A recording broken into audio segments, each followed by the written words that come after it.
And the last thing I'm going to show you here is a little trick with the gem on surface tool to finish up placing gems onto this ring. So we're going to actually turn this off.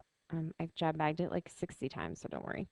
And just get back your original surface. Oh, and we need that guy too, okay?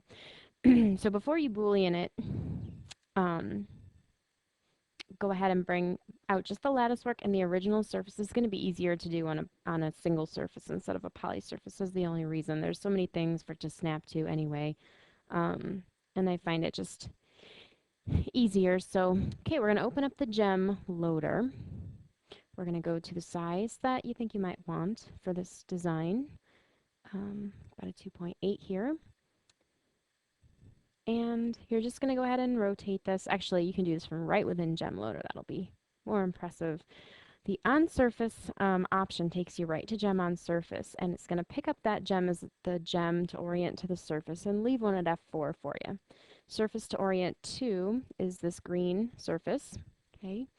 And notice you're looking at the one at F4 right now, but as you move your mouse, you're moving around the one that's on the surface, and it's snapping to every living thing. So turn off your O snaps, okay? Now, I already had it set up to the angle, but just type in 45 and press enter. Also make sure your scale's at 100% for the first one here, and just click to place it. Now, you don't have to worry about the spacing because we're just going to do this by eye. Okay, in this space, this hole for it's a bit smaller because of the nature of the design, which is that they taper as they go to the sides. So we're going to scale this down to 90% and see how that fits.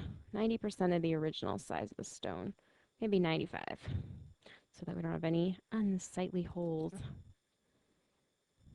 But you would just do this based on how you're going to set them, etc.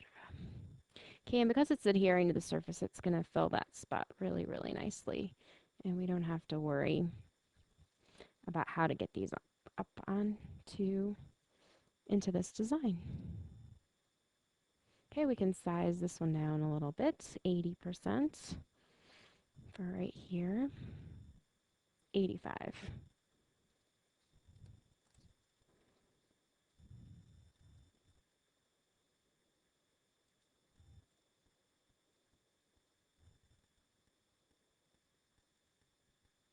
Okay, and only do 1/2 and of course the middle because we can mirror everything.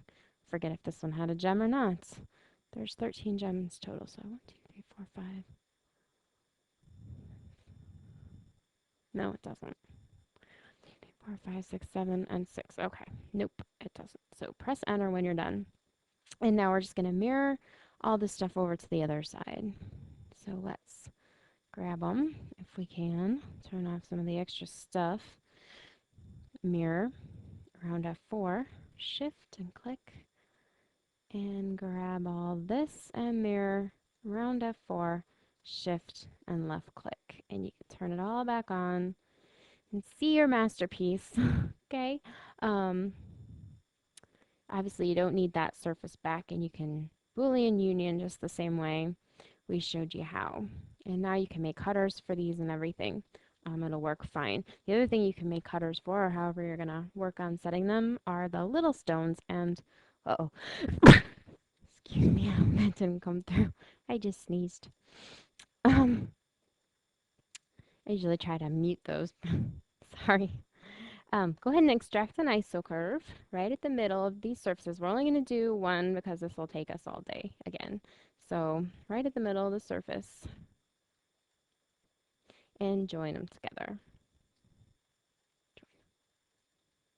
Guess if you really wanted to, you could fake it and go all the way down with the, that's not a bad idea. Maybe we will finish this. Haha, you guys will be so sick of my voice. And at the end here, okay.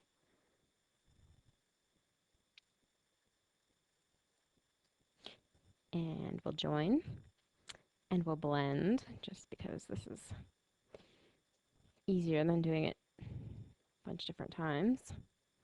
And we'll take all the red and join.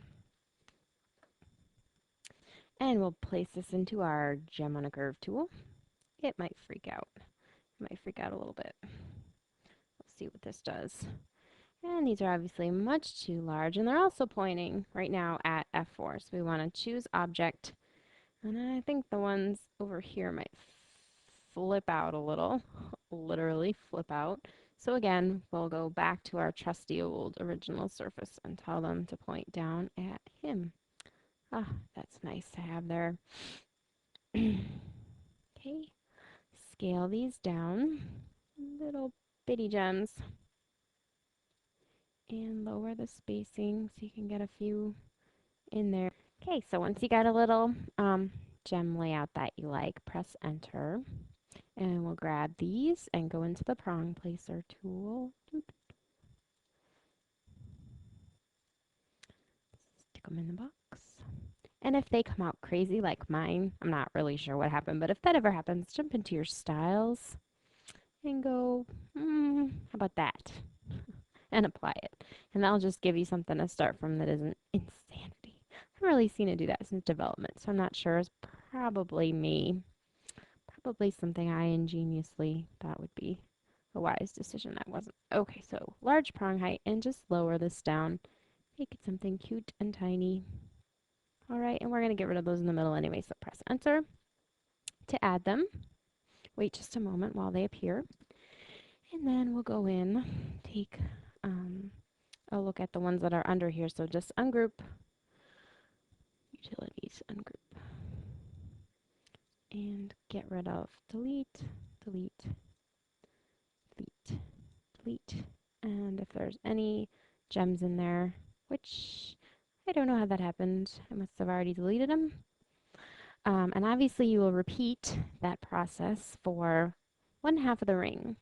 Then, coincidentally, you can take all these and all these. I'm going to turn off history just in case it decides to wig out. Rotate and copy. F4, shift, shift. So once you do one half the ring, please don't do the other half. Just rotate and copy and you'll get the whole thing with gems, prongs. I showed you how to set these little guys. Let's bring back our ring. Let's job bag all this. And you know that those will Boolean union from earlier on in the tutorial. So basically that's it. I'm not going to do the busy work of finishing up the gems, but it shows you how. And now you've got the design from the beginning. If you have any questions, feel free to email me as always.